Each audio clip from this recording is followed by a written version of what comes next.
Hello students, I am going to cover up the explanation of the first chapter of your English textbook, that is The Shoemaker. This lesson is an extract from a novel written by Charles Dickens, A Tale of Two Cities. The main characters concerned here in this lesson are Mr. Manette, the shoemaker, Mr. Defarge, the former servant of Mr. Manette, Mr. Lorry, he is the friend of Mr. Manette and he is a banker by profession. Miss Manette, the daughter. Now, I want to put a condition in front of you. मैं आपके सामने एक condition रखना चाहता हूँ. Just imagine it. That is a daughter, whereas a daughter who has not seen her father for at least 18 years, for last 18 years. And now she is about to visit him. अब वो अपने father से मिलने जा रही हैं 18 साल के बाद. What if her father won't remember her? क्या होगा अगर उसके फादर उसको रिमेंबर, उसको याद नहीं रखते? Imagine it. क्या होगा if the father do not remember her daughter and daughter is about to visit him? Yes, this is what this story is all about. Miss Manette has come to meet her father, with Mr. Manette, with Mr. Lorry at Mr. Defarge's place. Miss Manette's father, that is Mr. Manette, is with Defarge now. And Miss Manette has come to meet him with Mr. Lorry at Mr. Defarge's place. Now, there is a background with Mr. Manette. You should know. You should know about the background of Mr. Manette to understand the story. So, Mr. Manette has spent last 18 years in the jail, in the cell number 105 North Tower. This number is very important, 105 North Tower. You have to note it out. For some reasons, किसी कारण से वो jail में थे और jail का number क्या था? 105 North Tower. Actually, this story is set at the time before French Revolution. So you can go to the history to find what is French Revolution for detail. But this story is set in just before the French Revolutions happened. That is around 1718. At that time, rulers were used to punish someone for even a silly mistakes. मतलब छोटी छोटी गलतियों की वजह से भी ruler जो होते थे उस समय किसी को जेल में डाल दिया करते थे, just for the ego purpose. And so after Mr. Manette being in jail for such a long time has got secluded and alone. Secluded means सबसे अलग हो जाना. उन सबसे अलग हो गए थे. 18 साल अकेले किसी एक जेल में बिताना, किसी एक सेल के अंदर बिताना. That is what was happening. He has become a quite insane and born with a habit of amnesia. Amnesia का मतलब होता है भूल जाना, छोटी छोटी बातें के भूल जाना, याद ना रख पाना. That is, this is a kind of psychological condition with human being. That is amnesia. मतलब कि आप किसी चीज को भूल जाते हो बहुत ही easily. So, मिस्टर मैनेट के साथ भी ऐसा ही हुआ है. जेल में वो बहुत समय से अकेले रहकर वो अब क्या हो गए हैं, उनको एक बीमारी हो गई है. दैट इज कि वो जल्दी से कोई चीज याद नहीं रख पाते, वो भूल जाते हैं. He has become habitant of living in darkness. वो साथ ही साथ में उनको डार्कनेस में, अंधेरे में रहने की आदत हो गई है. अब वो लाइट में रहना पसंद नहीं करते. He has forgotten nearly everything. He even sometimes address him. He even sometimes address himself. अपने आप को एड्रेस करते हैं. कैसे? with his cell number that in which he has been living for 18 years. जिसमें वो 18 साल से रह रहे थे. उसी सेल नंबर को उन्होंने याद कर लिया है. और जब कभी भी कोई उनसे उनका नाम पूछता है तो वो अपने आप को खुद ही क्या एड्रेस करते हैं? सेल नंबर से एड्रेस करते हैं. That is 105 north tower. And that is why this number is very important. He has learned this skill of shoe making also in the jail only. जो shoe making जिसको हम बोल रहे हैं shoe maker, Mr. Manette only is the shoe maker in the story. But he was not a shoe maker from the earlier time. He became shoe maker afterwards when he was spending his time in the jail. जब वो jail में थे तब वहां पे shoe making सीखे. और क्यों सीखे? Fast time के लिए सीखे. That is, he took shoe making as a time pass for he has nothing to do in jail. Jail में कुछ भी करने के लिए उनके पास नहीं था, सो उन्होंने शू मेकिंग करना शुरू कर दिया। और after all he became a shoe maker and he was a good shoe maker. And now after 18 years he is with mister Defarge and her daughter has come to meet her. अब वो 18 साल के बाद में he is with mister Defarge, अब mister डफार्ज के साथ में हैं और उनकी डॉटर जो है उनसे मिलने आई हुई हैं। Now I am going to explain the chapter page by page, so keep your book with you. Now you have to keep the book with you. I'm going to explain the chapter line by line. Here the chapter starts where Miss Manette has come to meet her father, that is Mr. Manette, with Mr. Lorry. Mr. Lorry के साथ में आई हुई हैं। Mr. Lorry कौन थे? Mr. Lorry friend हैं किसके? Mr. Manette के। मिस्टर लॉरी एक बैंकर हैं और वो उनके फ्रेंड हैं। मिस्टर लॉरी उनकी बेटी मिस मैनेट के साथ में उनसे मिलने आए हुए हैं और मिस्टर मैनेट अभी कहाँ पे हैं? डफार्ज के साथ में हैं, जो कि पहले उनका सर्वेंट रहा था, अभी उनका सर्वेंट नहीं है। So now the situation is कि mister Manette is sitting in a room where in Defarge's room, Defarge का एक घर है, वहां पे वो अकेले बैठे हुए हैं अंधेरे में। And now the daughter has come to meet her father with mister Lorry. तो यहाँ पे कहानी स्टार्ट होगा and we will go to the book. Okay students, here I am going to start the textbook. Here you can see that I have the screenshot of the pages of your textbook, and you, as I have said, that you have to keep your book with you while I am explaining the chapter. And if you have not purchased the book, please purchase it. It will be better for your better understanding. Okay, and you can purchase it from Pansal bookstore. You must know that. Now coming to the chapter, the shoemaker, as I have given the detailed introduction of the chapter, now I am going to explain you in a just page by page. Okay, now here that the story starts, you can see, good day said Monsieur Defarge. Here Monsieur means, Monsieur जैसे हम हिंदी में बोलते हैं ना sir, we call it some person as a sir, madam and all. In the same way here in France, I have already said that this chapter is set in France. France में set है, तो obviously वहाँ के थोड़े से वो common languages हम यहाँ पे यूज़ कर रहे हैं, ठीक है। तो मैंस्योर वहाँ पे लोग आउट ऑफ रेस्पेक्ट किसी को बोलते हैं, जैसे कि हम सर बोलते हैं वैसे यहाँ पे मैंस्योर बोलते हैं, ठीक है। तो गुड डे सेड मैंस्योर डफार्ज, डफार्ज जो है उनको मैंस्योर यहाँ पे एड्रेस किया जा रहा है। Looking down at the white head, यहाँ पे वाइट हेड का मतलब कौन है? अ पर्सन, ठीक है। व्हाइट हेड मतलब उनके बाल व्हाइट हो चुके हैं, वो बूढ़े हो चुके हैं, इसलिए उनको व्हाइट हेड कहा जा रहा है यहाँ पे। तो good day said monsieur Defarge looking down at the white head that bent low over the shoe making, मतलब वो अपना सर झुकाकर बैठे हुए हैं अंधेरे में और वो अब क्या कर रहे हैं? शू मेकिंग कर रहे हैं। It was raised for a moment and a very faint voice responded to the greeting as if it were at distance. इसका मतलब क्या है? इट वॉज रेज मतलब कि वो थोड़ी देर के लिए अपना सर ऊपर उठाते हैं देखने के लिए सिर्फ कि ये जो आवाज़ आई वो कौन बोला, कौन सी आवाज़? Good day. Now it responded to the greeting, और ग्रीटिंग को रिस्पॉन्ड किए, मतलब उन्होंने फिर वापस से गुड डे बोला, लेकिन वो इतनी धीरे आवाज़ में बोला कि ऐसा लगा कि वो आवाज़ बहुत दूर से आ रही है।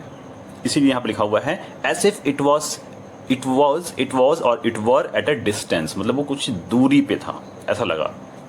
गुड डे ही रिप्लाइड, उन्होंने फिर रिप्लाई किया। You are still hard at work I see, आप अभी भी काम कर रहे हैं आई थिंक, ठीक है। तो यहाँ पे जो कन्वर्सेशन हो रहा है वो डफार्ज और किसके बीच हो रहा है? मिस्टर मैनेट के बीच में हो रहा है। If as if you can see the characters name is not still mentioned in the chapter, okay, but you must you know because I have given the introduction, मैंने इंट्रोडक्शन दे दिया था, इसलिए आपको समझ में आ गया होगा। After a long silence, the head was lifted for another moment, and the voice replied, "Yes, I am working."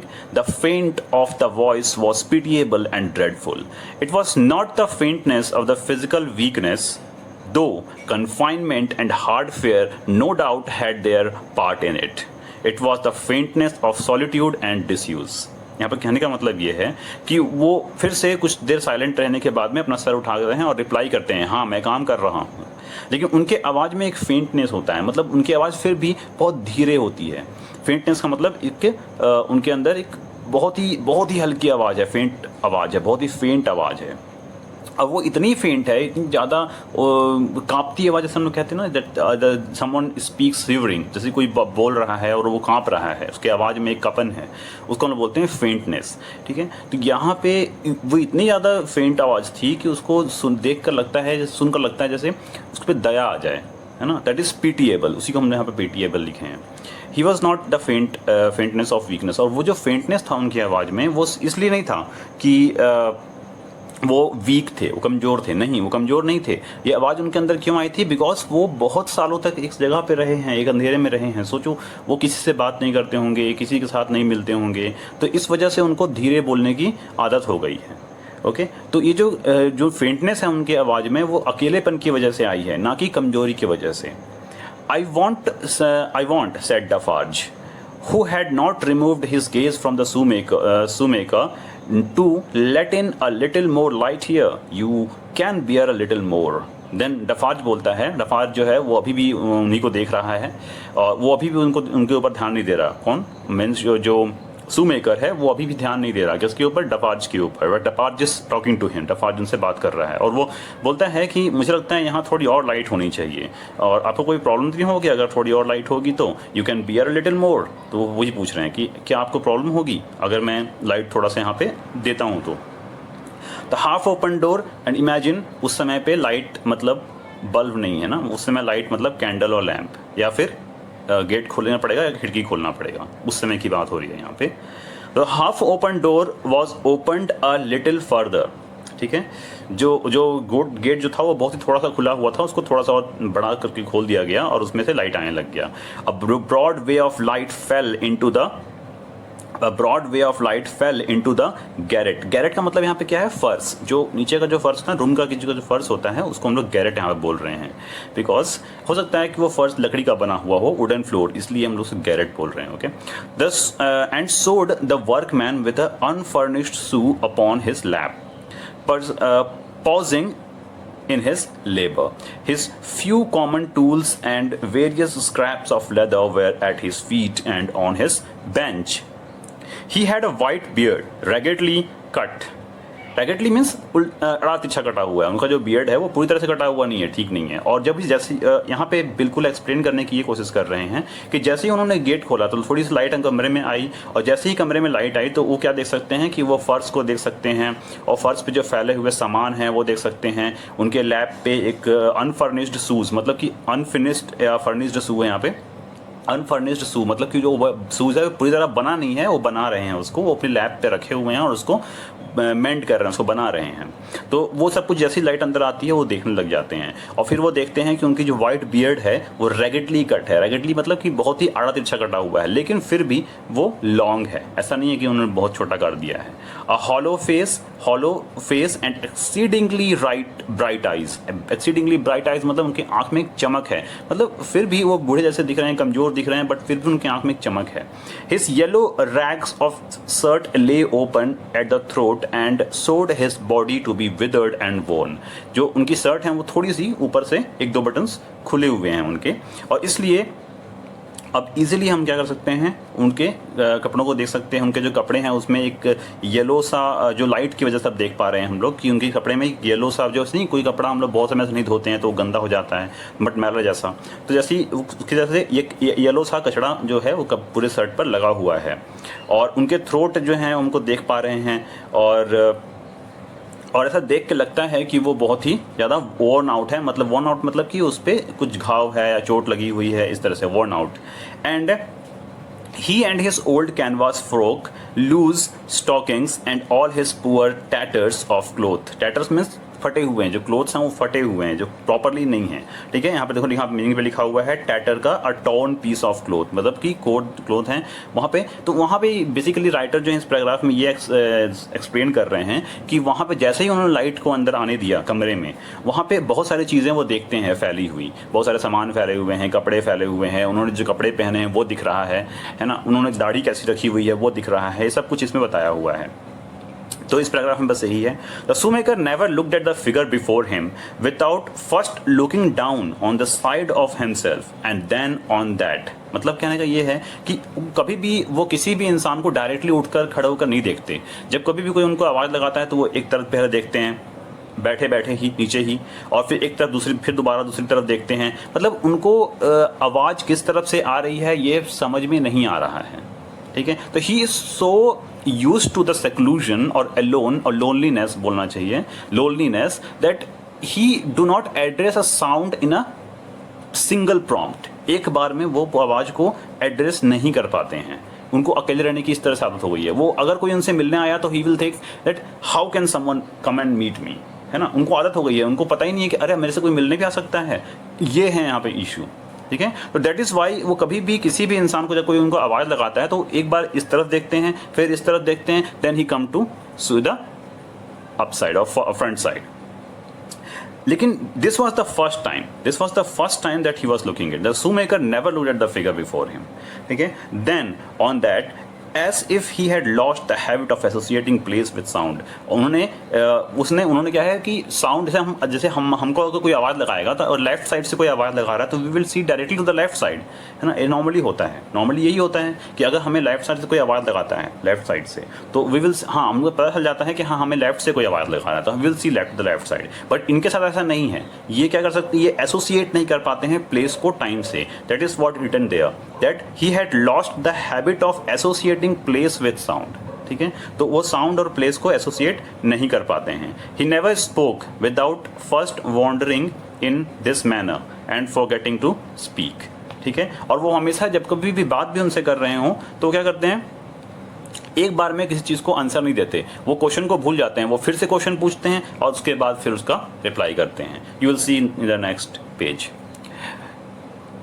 Mister Lorry came silently forward. मैंने बताया था पहले ही इंट्रोडक्शन में कि mister Lorry and miss Manette both are coming to see mister Manette, है ना, और ही इज विद डफार्ज। तो मिस्टर लॉरी का एंट्री हो गया था। Mister Lorry, the character mister Lorry, came silently forward leaving Lucy. Lucy कौन है यहाँ पे, मिस मैनेट। मिस मैनेट ही है लूसी, लूसी का ही, मिस मैनेट का ही नाम जो है वो लूसी है, दैट इज शूमेकर्स डॉटर। तो यहाँ पे कंफ्यूज नहीं होना है, लूसी कौन है, मिस मैनेट ही है। मिस मैनेट को ही यहाँ पे लूसी लिखा हुआ है, वो उनका नाम है। तो shoemaker's daughter by the door when he had stood for a minute or two by the side of the Defarge, the shoemaker looked up. He showed no surprise at seeing another figure. You have a visitor, you see, said Monsieur Defarge. Mr. Defarge ने बोला कि देखो आपके लिए, आपसे कोई मिलने आया हुआ है। कौन, किसने बोला, मिस्टर Defarge ने बोला उनको, shoemaker को। What did you say? Here is a visitor. The shoemaker looked up as before, but without removing a hand from his work. वो ऊपर देखे लेकिन अपना काम बंद नहीं किए हैं, अपना काम कर रहे हैं। Then come, said Defarge. Here is Monsieur, who knows a well-made shoe from when he sees one. Show him that shoe you are working on. Take it, Monsieur. Then what she says कि अब वो किसको बोल रहा है, mister lorry को बोल रहा है कि आओ आप देखो। और वहाँ पे वो शूमेकर को बोलता है कि आप देखिए, इनको बताइए कि आप जो शूज़ बना रहे हैं वो कैसी शूज़ है और किसने, कौन बनाया है इस शूज़ को। Mister Lorry took it in his hand. Mister Lorry ने अब उस शूज़ को अपने हाथ में लिया। Tell monsieur what kind of shoes it is and the maker's name. बताइए कि इनको, मेंसियो यहाँ पे किसको बोल रहे हैं, मिस्टर लॉरी को बोल रहे हैं। और वो बोल किससे रहे हैं, मिस्टर मैनेट से, मतलब शूमेकर से बोल रहे हैं। तो वो शूमेकर को बोलते हैं मिस्टर डफार्ज कि अब बताइए इनको कि ये शूज़ किस तरह की शूज़ है और इसको बनाया किसने है। तो there was a longer pause than usual before the shoemaker replied. वहाँ पे बहुत देर तक वो रिप्लाई नहीं करते हैं और चुप रहते हैं। I forgot what it was you asked me, what did you से। तो यहाँ पे डॉक्टर मैनेट जो हैं, डॉक्टर मैनेट मैंने किसको बोला, शूमेकर को बोला। डॉक्टर मैनेट जो है वो फिर से, ऑब्वियसली मैंने बताया था कि वो क्वेश्चन को भूल जाते हैं और फिर से क्वेश्चन को पूछते हैं, तब वो आंसर करते हैं। तो यहाँ पे भी देखो उन्होंने क्वेश्चन भूल गए वो कि उन्होंने क्या पूछा। I forgot what it was you asked me, what did you से। Then he said, I said, couldn't you describe the kind of shoes for Monsieur information? क्या आप बता नहीं सकते कि ये शूज़ किस तरह की शूज़ है, किनके लिए, मिस्टर लॉरी के इन्फॉर्मेशन के लिए, Monsieur's information. Did it is a lady's shoes. It is a young lady walking shoes. It is in the present mode. Present mode यहाँ पे कहने का मतलब ये है कि अभी ये पूरी तरह से बना नहीं है। I never saw the mode. I have had a pattern in my hand and he glanced at the shoes with some little passing touch of pride. वो शूज़ को ऊपर देख रहे हैं और वो गर्व कर रहे हैं कि हाँ इस शूज़ को उन्होंने बनाया है। And the maker of the shoes said Defarge. Now that he had no work to hold, he led the knuckle of the right hand to the hollow of the left and the knuckle of the left hand to the hollow of the right. नकल का मतलब क्या होता है? कोहनी, हाथा कोहनी, जहाँ से हम लोग सर को मोड़, हाथ को, आर्म्स को मोड़ते हैं, ठीक है। अब यहाँ पे क्या है, डफार्ज ने जब पूछा कि मेकर का नाम क्या है बताइए, शूज़ का मेकर का नाम, तब उनके पास कोई काम नहीं था, उन्होंने अपना सामान जो है वो नीचे रख दिया और अपने हाथ को मोड़कर वो आराम से बैठ गए। Then passed a hand across his beard, और फिर उसके बाद उन्होंने हाथ को बियर्ड के पास ले गए और उसको and so in regular changes, और उस तरह से उसको पकड़ के छूने लगे। Like a person do when he is free, है ना, आप उसके पास कोई काम नहीं है तो वो ऐसा रिएक्ट कर रहे हैं। The task of recalling him from the vagrancy into which he always sell when he had spoken, ठीक है। अब मतलब वो याद कर रहे हैं कि उनको वापस लेकर आ रहे हैं। The Defarge is trying to recall him from the faintness that he is in, मतलब कि जिस फेंटनेस में वो हैं, जो मतलब कि वो ऐसा लग रहा है जैसे कि उनको कुछ भी चीज़ याद नहीं है, वो बेहोश हो चुके हैं। तो जैसे एक बेहोश इंसान, मतलब जो एक इंसान जो फेंट हो चुका है ना, उसको जैसे हम जगाते हैं वैसे ही इनको जगाना पड़ रहा है। तो बेसिकली इस पैराग्राफ का मतलब यही है, जैसे कि फास्ट डाइंग मैन, जो एक मरते हुए इंसान को जगाना, ठीक है। तो it is the task that he is doing, कौन? डफार्ज कर रहा है ऐसा काम। Did you ask me for my name? Assuredly I did. 105 not tower, तो उन्होंने पूछा कि क्या तुमने मेरा नाम पूछा? तो डफार्ज ने बोला यस, मैंने तुमका नाम ही पूछा है ना। तो यहाँ फिर वो बोलते हैं 105 नॉट टावर, जैसे कि मैंने बताया था कि 105 नॉट टावर होगा, ठीक है, वो हमेशा अपने आप को उस नाम से एड्रेस कर देते हैं। Is that all? 105 not tower, ठीक है। तो फिर वो पूछते हैं क्या आपका नाम सच में यही है? तो वो करते हैं, फिर से वो रिपीट करते हैं वही चीज़ कि that 105 not tower. With a weary sound that was not a sigh, not a groan, he bent to work again until the silence was again broken. His haggard eyes turned to Defarge as if he would have transferred the question to him. But as no help came from the quarter, they turned back to the questioner when they had sought the ground. Okay, तो his haggard eyes, haggard means exhausted and unwell, मतलब कि वो थका हुआ सा आंख जैसा हम बोलते हैं ना, वैसे दिख रहा है। तो turn to Defarge as if he would have transferred the question to him, वो डफार्ज की तरफ देखते हैं जैसे कि ये क्वेश्चन उनके ऊपर ट्रांसफर कर दिया गया हो। But as no help came from that quarter, they turned back to the questioner when they had sought the ground. I am not a shoemaker by trade. No, I was not a shoemaker by trade. I learnt it here. I taught myself. I asked leave to. He lapsed away again for a minute, and his eyes came back slowly at last to the face from which they had wandered. When they rested on it, he started and resumed, in the manner of the sleeper that moment awake, reverting to a subject of last night. I asked leave to teach myself, and I got it with much difficulty from a long while, and I have made shoes ever since. तो basically इस paragraph में वो यही बता रहे हैं कि नहीं, शूज़ मेरा जो शूज़ मेकिंग जो है वो मेरा प्रोफेशन नहीं है। आई am not a shoe maker by profession, ये मैंने सिखाया है खुद को। आई टॉट माई सेल्फ, मैंने खुद को सिखाया है, ठीक है। और फिर उसके बाद his eyes came back slowly at last to the face from where they wandered, मतलब कि ऑब्वियसली वो अभी भी वही चीज़ कर रहे हैं, बीच में बोलते बोलते रुक जाते हैं, भूल जाते हैं, फिर वापस से उनकी जो ध्यान है वहीं पे पहुंचता है जहाँ पे वो बोल रहे थे। And he is actually talking about how he teach myself, I leave to teach myself. यहाँ पे लीव का मतलब है परमिशन, ठीक है। यहाँ पे I asked leave to teach my permission, यहाँ पे जो है लीव का मतलब यहाँ पे जाना नहीं है, लीव का मतलब है परमिशन है। I got it with much difficulty after a long while, and I have made shoes ever since, और फिर उसके बाद बहुत मुश्किल से मैंने सीखा और फिर उसके बाद से मैं शूज़ बना रहा हूँ। Overall in this topic you come to know for the first time the chapter that his name is Manet. He's held out his hand for the shoes that had been taken from him. Mr. Lorry said, and I will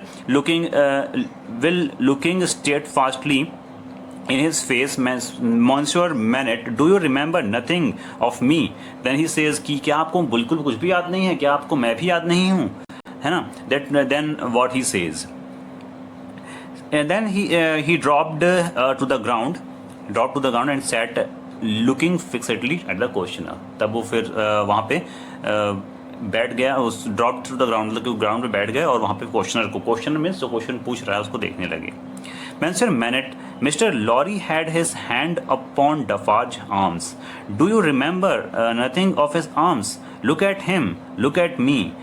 Is there no old banker, no old friends, no old servant, no old time rising in your mind, Monsieur Manet? ठीक है, तो अब वो सब कुछ को याद दिला रहे हैं कि आपको याद नहीं है, एक बैंकर था, एक ओल्ड बैंकर, एक ओल्ड फ्रेंड, एक ओल्ड सर्वेंट. ठीक है, और इस और जो बगल में डफार्ज के जस्ट बगल में कौन खड़ा है, मिस्टर लॉरी खड़े हैं, और मिस्टर लॉरी जो है वो डफार्ज के आर्म्स पे अपना हाथ रखे हुए हैं. And mister MANET, that is doctor MANET, can see it that someone else is standing beside whom? Beside Defarge.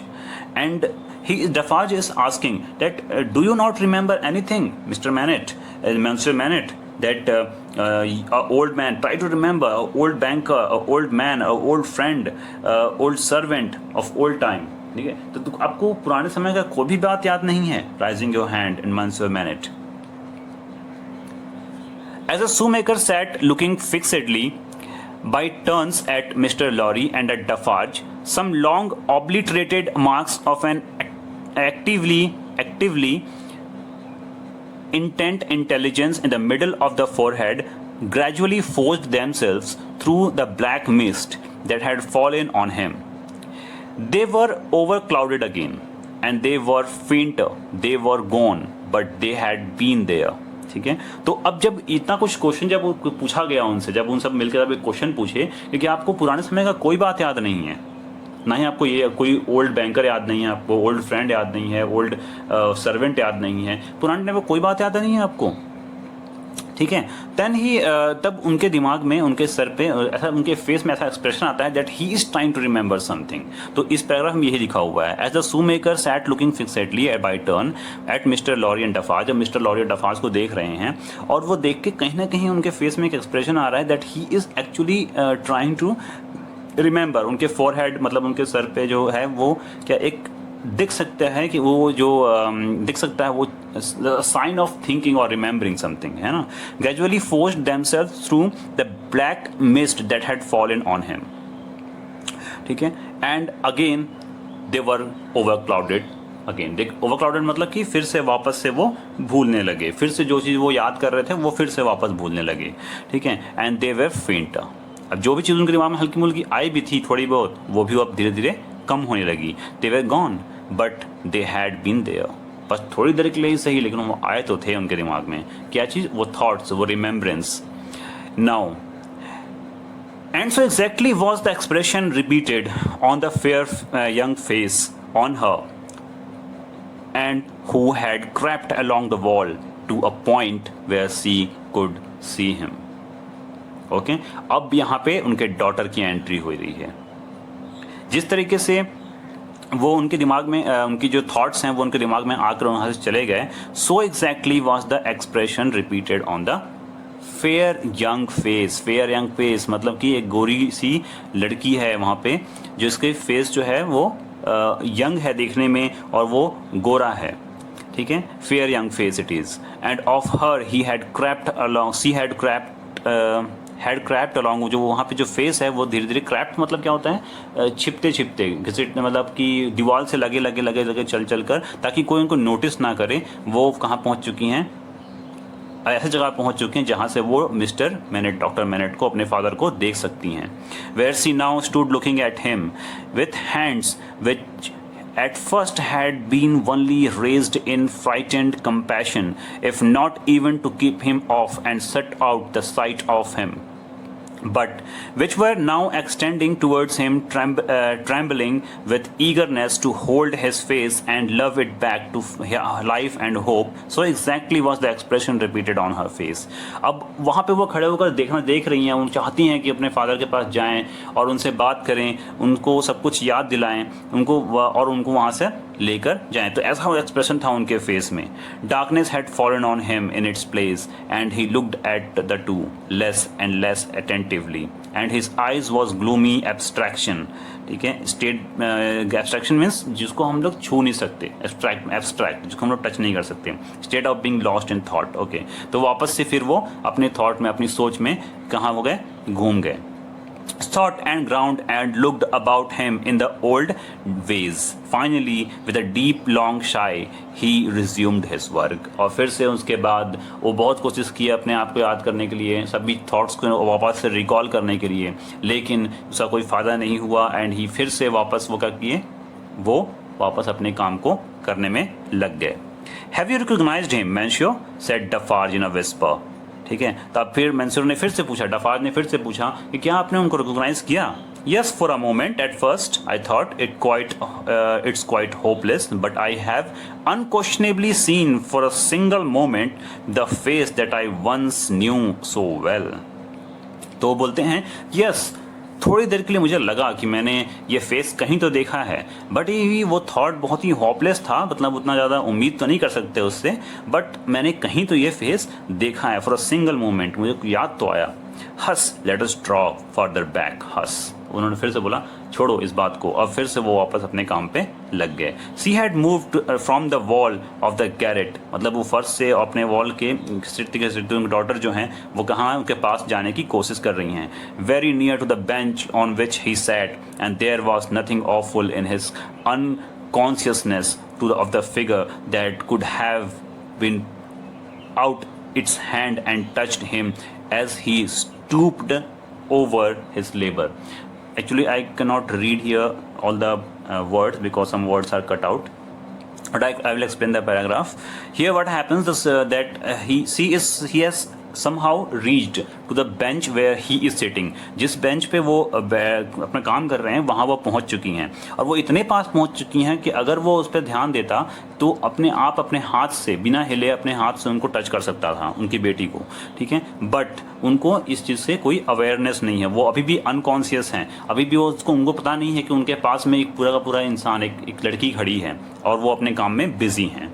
It happened at length that he had the occasion to change the instrument in his hand for his shoemaker's knife. ठीक है? It lay on that side of him, which was not the side which he stood. He had taken it up and was stooping for work again when his eyes caught the skirt of her dress. Okay. Now what happens? अब क्या हो रहा है कि अब उनको अपना instrument change करना है, अपना शू मेकिंग वो कर रहे हैं, उनको एक शू मेकर्स नाइफ की ज़रूरत है।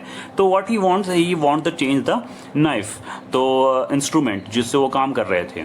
तो वो क्या करते हैं, अपने उठते हैं और अपने इंस्ट्रूमेंट को उठाने के लिए वो दूसरी तरफ घूमते हैं और इंस्ट्रूमेंट को उठाकर जब वापस वो मुड़ते हैं, अब अपने काम को करने के लिए फिर से बैठते हैं, then he took notice of the skirt of her dress, मतलब अपनी बेटी के ड्रेस को वो देखते हैं first time. He raised them and saw her face, उसके बाद फिर उन्होंने सर उठाया और उसके फेस को देखा। The two spectators started forward but she stayed them with a motion of a hand. She had no fear of her his striking at her with the knife though they had. अब जैसे ही वो देखते हैं उनको, वो sir ऊपर उठाते हैं और वो देखते हैं उस फेस को।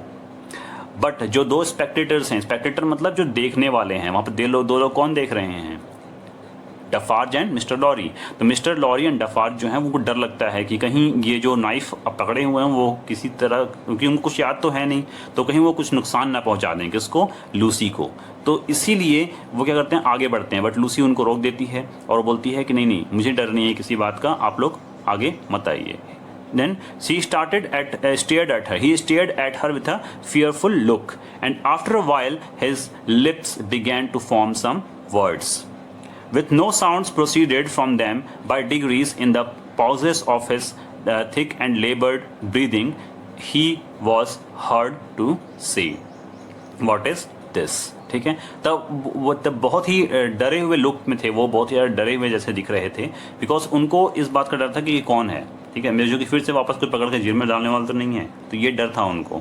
तो after while his lips began to form some words, उसके बाद कुछ समय के बाद उनके लिप्स जो है वो हिलने शुरू हुए, जिससे लग रहा था कि वो कुछ बोल रहे हैं, बट उनमें कुछ साउंड नहीं था। By the degree in the pause of his thick one लेबर्ड breathing, मतलब थिक एंड लेबर्ड मतलब बहुत ही तेज सांस लेते हुए, जिसमें मतलब भारी हैवी ब्रीदिंग कर रहे थे वो, ही वॉज हर्ड टू से, अब उस समय उनको थोड़ी सी आवाज़ आई कि उन्होंने बोला what is this. With tears streaming down her face, she put her 2 hands on her lips and kissed them to him. ठीक है, और उसके बाद उन्होंने जब उनके आंख से आंसू निकल गया इस चीज़ को देख के, अपने फादर को देखकर, लूसी के आंख से, और फिर उन्होंने जैसे फ्लाइंग किस करते हैं, we do the flying kiss, she did the same thing for her father.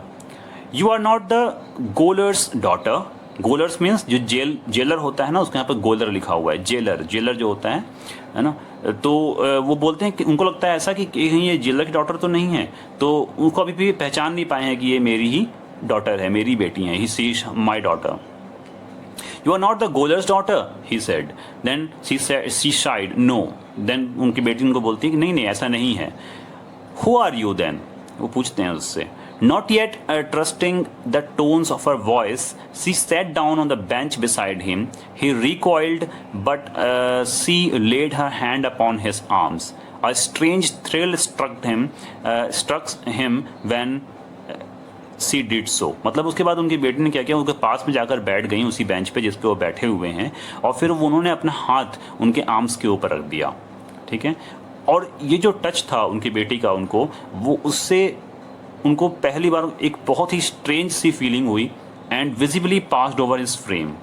He laid the knife down softly as he sat staring at her, और उन्होंने धीरे से अपना नाइफ, जो दूसरे हाथ में अपना नाइफ पकड़े हुए थे, उसको धीरे से नीचे रख दिया, और फिर उसके ऊपर अपनी बेटी को घूर कर देखने लगे। Advancing his hand little bye little, he took it up and looked at it. ठीक है, और उसके बाद फिर धीरे धीरे फेस को देखते देखते फेस के पास गए और उसको देखने लगे। ठीक है, लेकिन ज़्यादा देर हुआ नहीं। In the mist of the action he went ashtray. Ashtray का मतलब होता है अपने रास्ते से भटक जाना। किस रास्ते से? ऑब्वियसली वो क्या कर रहे थे, उनको रिमेंबर करने की कोशिश कर रहे थे, उनकी तरफ देख रहे थे, उनके फेस की तरफ अपना हाथ बढ़ा रहे थे, तभी वो फिर वापस से अपने रास्ते से भटक गए। He went astray and then another deep sigh fell to work at his shoe making, और फिर वापस से वो अपने शू मेकिंग में बिजी हो गए। This is how the chapter ends, and now, as I have said, read the chapter for at least 2 times for a better understanding again and again. For any question, you can ask me and personally message me on WhatsApp. Okay? Then stay safe at your home and study. Okay, bye.